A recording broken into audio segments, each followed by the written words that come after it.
The letter came on a Tuesday. I know it was Tuesday because I had a manifestation call scheduled for noon. 12 women paying $40 each to hear me talk about releasing what no longer serves you, and instead I was standing in Mom's kitchen in yesterday's socks, holding an envelope that had already decided my life for me. We regret to inform you that your application for a small business loan in the amount of $18,500 has been denied due to inconsistencies in your provided residential history. Inconsistencies, that was the word they used. Not fraud, not lie. Inconsistencies. Like I was a math problem that didn't balance. I set the letter on the counter. Mom Elaine to everyone else was at the table with her coffee, watching me the way she'd been watching me since I moved back careful. Like I was a thing that might crack if handled wrong. She'd always looked at me that way. My whole life. That look. "What is it?" she said. "Nothing." I folded it, put it in my back pocket, poured coffee I didn't want. She already knew. Of course she already knew. The thing about living in your mother's house at 31 is that privacy becomes a kind of performance you both pretend it exists, and neither of you believes it. "Mara, it's the loan," I said. "They denied it." She was quiet for a moment. "Then maybe you should stop pushing Adrian." That was the first time she'd ever said his name like he was the reasonable one. My brother Adrian, who lived 40 minutes away in a one-bedroom apartment he'd refinished himself, who worked the kind of job that gave him health insurance and a 401k, who had never not once in his entire careful, calibrated life needed anyone to tell him it was going to be okay. Adrian, the reasonable one. I poured the coffee down the drain. I didn't want it to get cold while I wasn't looking. Here is the thing about growing up in the same house as someone who never falls apart. You stop believing falling apart is optional. Adrian was 4 years older. He didn't cry at funerals. He didn't have panic attacks before exams. When our parents divorced, I was 9. He was 13. He started doing the dishes every night without being asked. Like the family was a ship taking on water, and he'd decided to be the one bailing. I kept asking when Dad was coming back. Nobody told me to stop asking. They just got very quiet when I did. And eventually, the quiet trained me better than any words would have. By high school, the dynamic had calcified. Adrian got scholarships. I got C's and a guidance counselor who used the word potential the way people use, bless her heart, technically a compliment. Functionally a burial. Adrian graduated and moved out and started building something. I stayed, then left wrong, then came back, then left again sideways. The therapist I saw at 24 called it an anxious attachment pattern. The one at 27 called it enmeshment.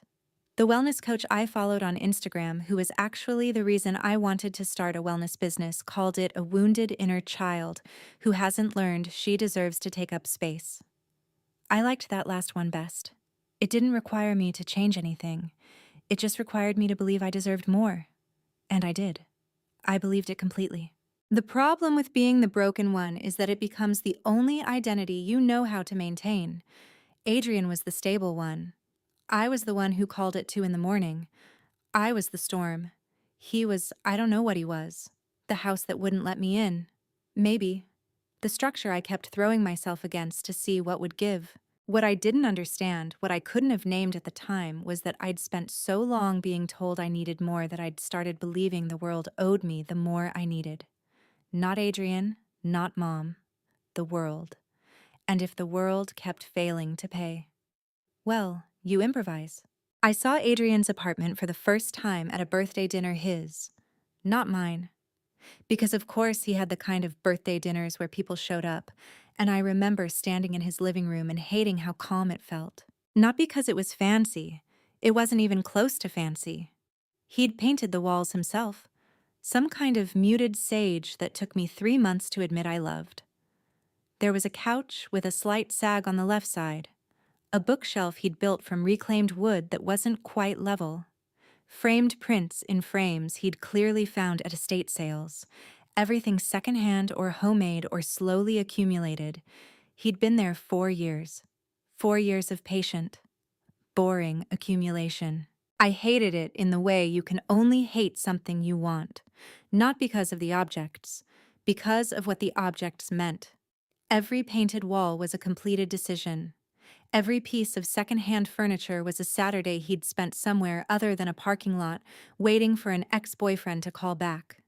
Somewhere other than a crisis. Somewhere other than inside the part of his head that kept asking, why can't you just be fine? Adrian had gotten out. Adrian had built something. Adrian had done it so quietly, without drama, without audience, that somehow the achievement felt like an accusation.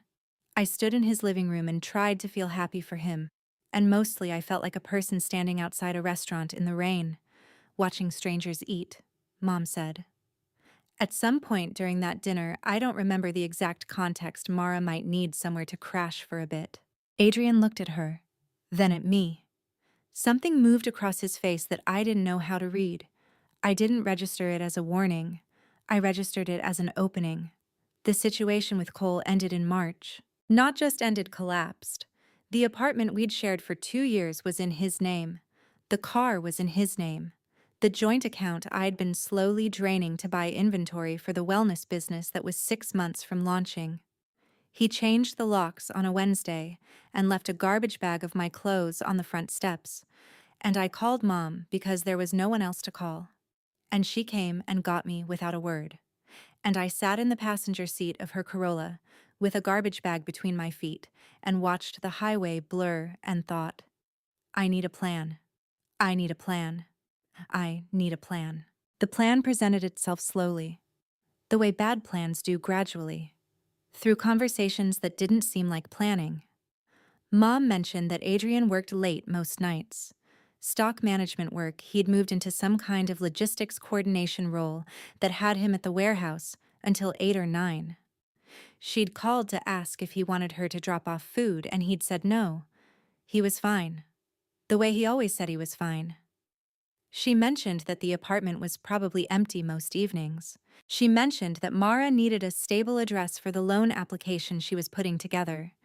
She mentioned that family was supposed to use what family had. Each sentence was a small thing.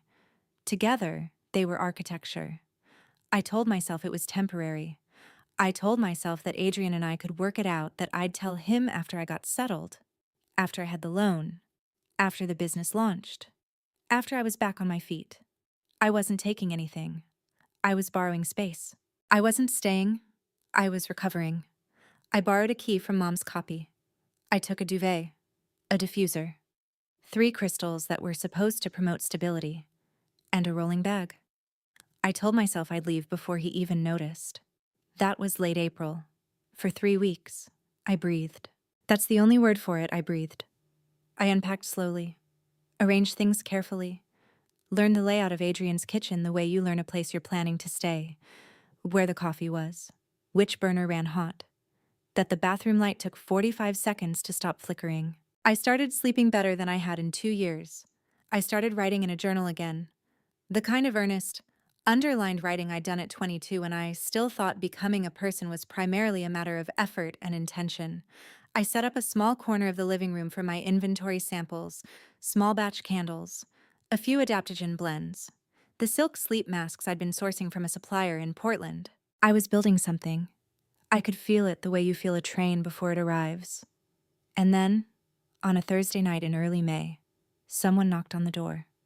My first feeling, when I heard the knock, was irritation, not guilt. Irritation. Because I had finally, in the space of 3 weeks and a borrowed apartment, learned how to be still. And the knock was asking me to stop being still. I opened the door. Adrian stood in the hallway with his work jacket still on, keys in his hand, looking at me the way you look at something when your brain hasn't finished processing what your eyes are seeing.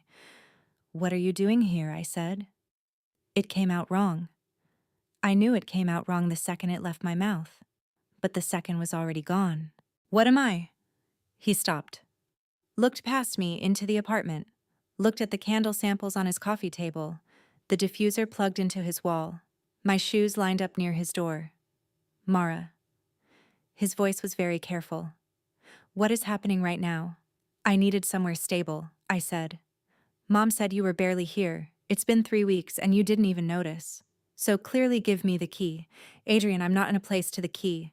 Mara. I looked at him at his face, which was doing that lockdown thing it did when he was genuinely upset, which was different from his normally neutral face and required you to have known him a long time to read correctly, and I felt something harden in my chest.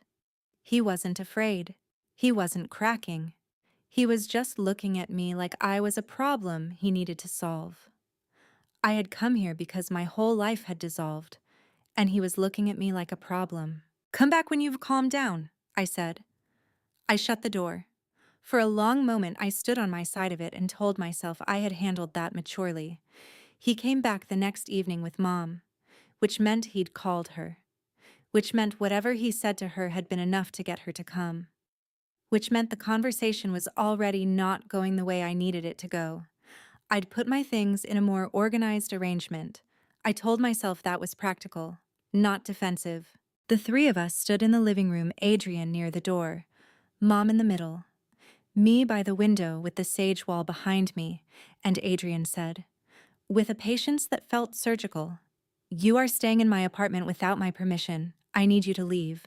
She needed a stable address, Mom said, not defending me exactly, explaining me, the way she'd always explained me. I understand that. I would have helped her find one. She didn't ask. You would have said no. Then she would have had her answer. He looked at me. You could have asked. You would have said no, I said. Something shifted in his face, just slightly, like a door closing very quietly. Probably, he said. Yeah, probably I would have, because this is my apartment that I pay for, that I've paid for 4 years, and I get to say no. You have everything, I said, and I heard how it sounded when I said it, and I said it anyway.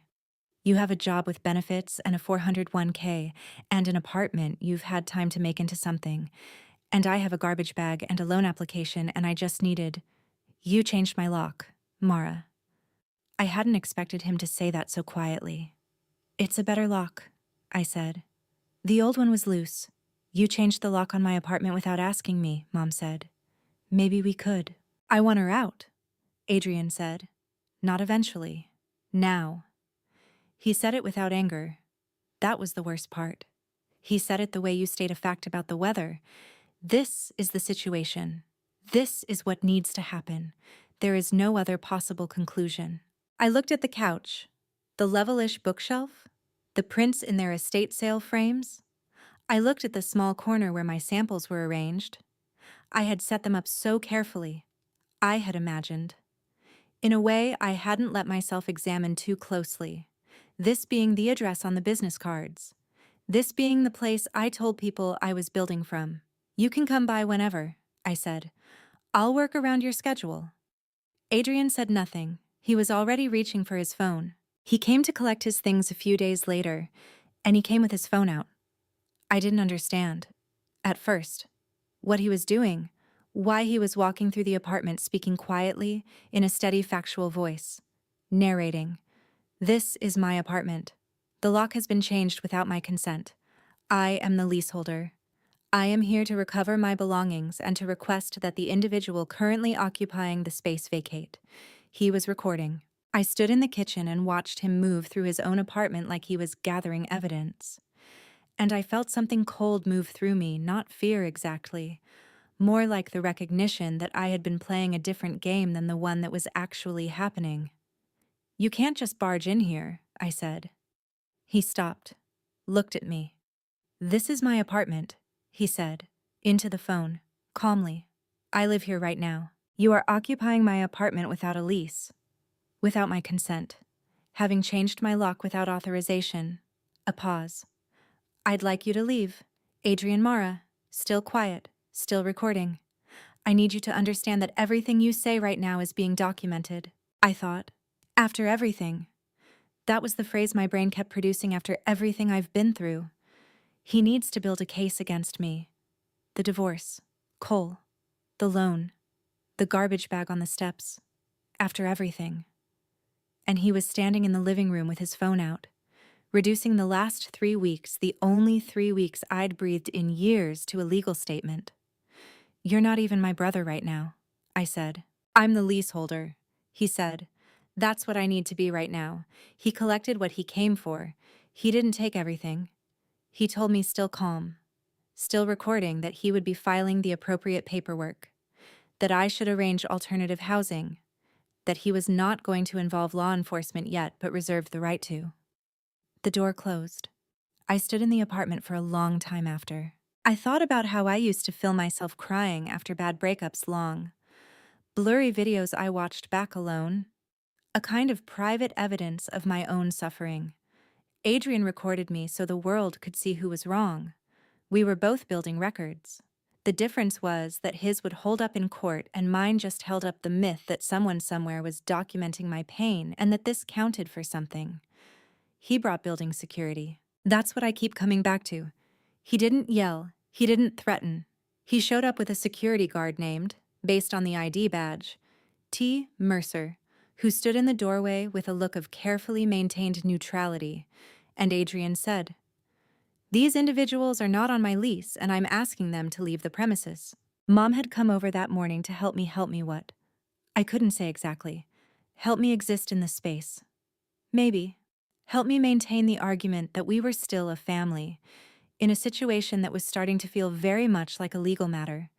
We were arguing about the couch. I know how it sounds. What happened was this mom had been the one to find it. Originally, at a church sale 3 years back, she'd sent Adrian a photo. He'd said yes. Sure. If it's in good condition. She'd driven it over in her Corolla with the trunk bungee corded shut. She had been there when it arrived. In some way, she felt we both felt. Though I would not have said this out loud, that her labor had purchased a partial claim. I picked up one of the cushions. I'm not sure what I intended to do with it. I think some part of me wanted to take it, to walk out of there with the cushion under my arm as proof I was here. I contributed. This place has my mother's fingerprints on it, and that counts for something. Put it down. Mara, Adrian said. She helped you get this. Put it down. She drove across the city, I know. I was here. I thanked her. Put the cushion down. I was crying by then. I hate that I was crying, because crying in that moment felt like proving something Adrian had always believed about me, that I would always be the person in the middle of a situation, making the room smaller, pulling the temperature down. But I couldn't stop. "This is my family's apartment," I said. "Not just yours." T. Mercer, Adrian said. "Can you please assist them out?" I put the cushion down. I walked out. Mom walked out behind me, quiet in a way she'd never been quiet before, a way that felt less like peace and more like the last heat leaving a room, in the elevator. She didn't say anything. On the sidewalk, she didn't say anything. When she unlocked the Corolla, she stopped with her hand on the door and looked at nothing for a moment. And then she said, "You shouldn't have changed the lock, Mara." That was all. I set up string lights in Mom's basement. I arranged them around the small horizontal window that looked out at the foundation wall. I pushed the storage boxes against one side and hung a tapestry over the water heater. I put my silk sleep masks on a small folding table and staged them with a candle and a piece of rose quartz, and took 45 minutes of photos until I had 3 that didn't show the concrete floor. Sometimes life forces you to rebuild from the foundation up. New chapter incoming. Can't wait to share what I've been working on. Your healing era doesn't have to look pretty to be real. 83 likes. Comments like "love this energy" and "you are so strong," and one from a woman named Nina I'd met at a sound bath who wrote, "I can't wait to see what you create," with a crystal ball emoji. I sat on the air mattress in Mom's basement and read the comments until I believed, temporarily, that this was a story I was telling about myself on purpose. Upstairs, Mom moved around the kitchen, the sound of it cabinets, the running tap. The specific creak of the third floorboard was a sound I had been hearing my whole life. And I had the sudden vertiginous feeling of not having gone anywhere. Of all the leaving and returning being, ultimately, a circle I kept drawing around the same fixed point. I put the phone down.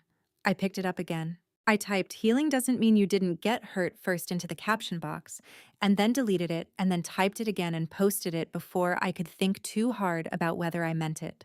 The wellness business, I told myself, was still happening. I just needed the capital. I had the supplier contacts, the branding, the audience 83 people who would like a photo of string lights, which meant at least some of them might buy a sleep mask, which meant the market existed, which meant the only obstacle was the loan, which was still fixable, which was still the address. The thought arrived quietly, the way the worst ideas do. I told myself it was just an address.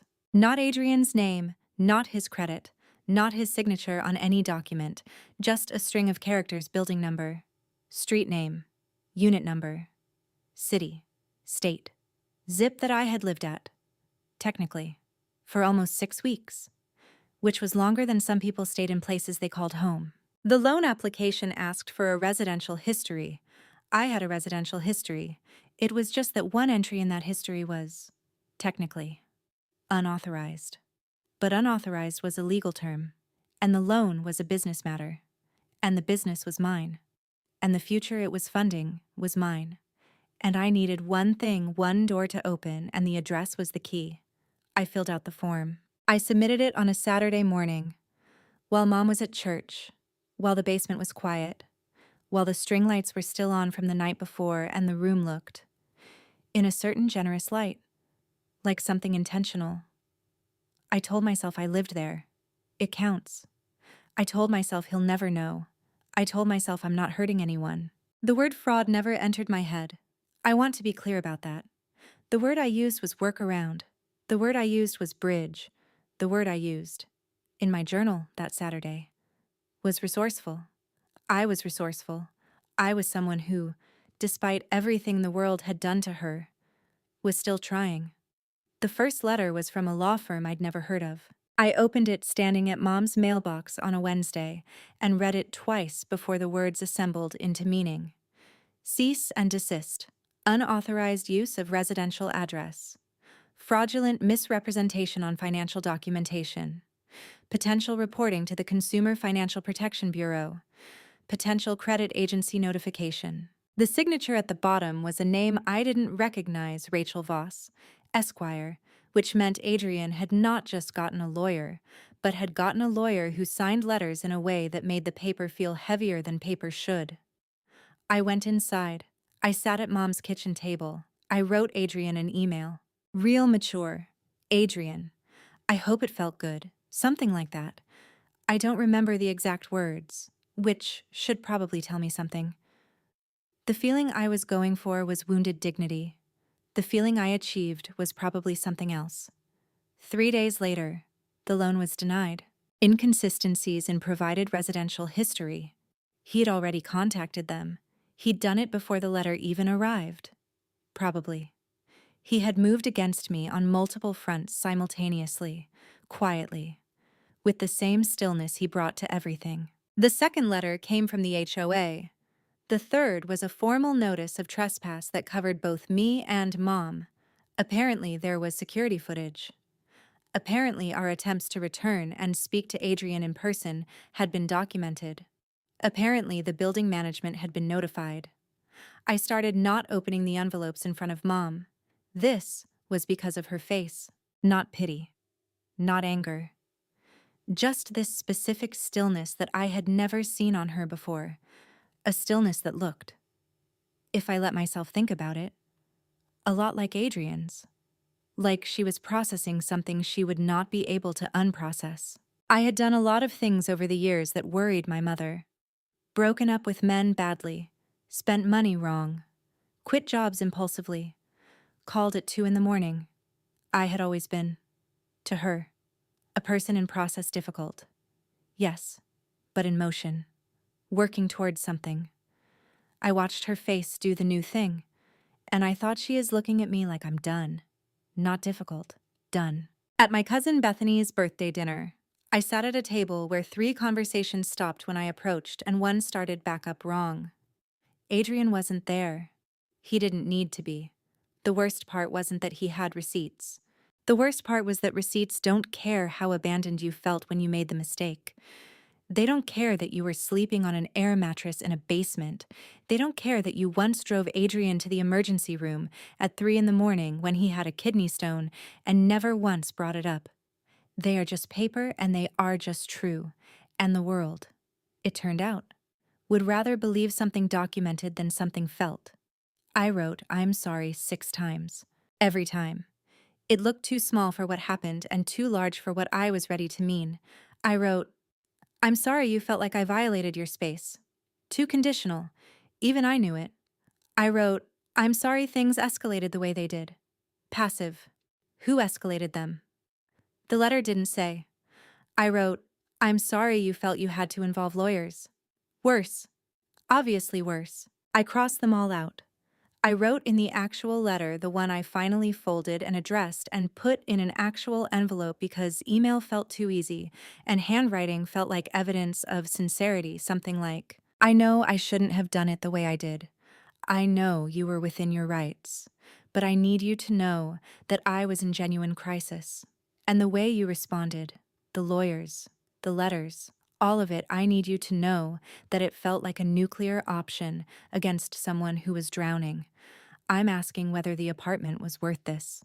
I'm asking whether I was worth less than a lease to you. Not an apology, a negotiation, a reframing, an attempt to pull the moral weight back towards the center so that we could, maybe, split the blame. I knew it when I sealed the envelope. I knew I was sending the wrong letter. I sent it anyway. Adrian's apartment looked different in the photo Mom showed me. Weeks later, trying to make peace the way she made peace obliquely, through information she hoped I would receive as comfort. He had repainted the sage wall. He had gotten a new couch, one without a sag. The estate sale frames were still there, but the prints were different. She couldn't make out what they were, just that they were different. He'd taken the apartment back. Not just legally, physically. He'd moved through it and replaced the things that had been touched and repainted the walls and made it, again, unambiguously his. I looked at the photo for a long time. I used to think he locked me out of his apartment. Now I think something more complicated. I think I walked in there with everything I was, all the damage and the debt and the borrowed identity and the stringlet pretending, and I set it up inside his walls and called it a fresh start. And when he took it back, he wasn't just evicting me from a unit. He was refusing to let me make my becoming into his problem. And the thing I couldn't say in the letter, the thing I cannot still quite say, maybe I would have done the same. Maybe the person I've been running from, the one who changes locks she doesn't own, who puts her name on addresses that aren't hers, who films herself crying and calls it processing, who can't write the words "I'm sorry" without a but arriving 3 words later. Maybe she was already there, inside me, long before Adrian's apartment. The apartment didn't make me her. The apartment just gave her a room with good lighting and string lights angled to hide the walls. I still don't know how to leave her. I'm not sure leaving is the same thing as escaping, but I think about it. Most nights, in the basement, with the lights off and the crystals on the folding table and the sleep masks I still haven't sold. I think about what it would take to be the kind of person who could write "I'm sorry" and stop there, just those 2 words. Nothing after. No but. No, you hurt me too. No, was it worth it? Just "I'm sorry. I'm not there yet. I'm still not there."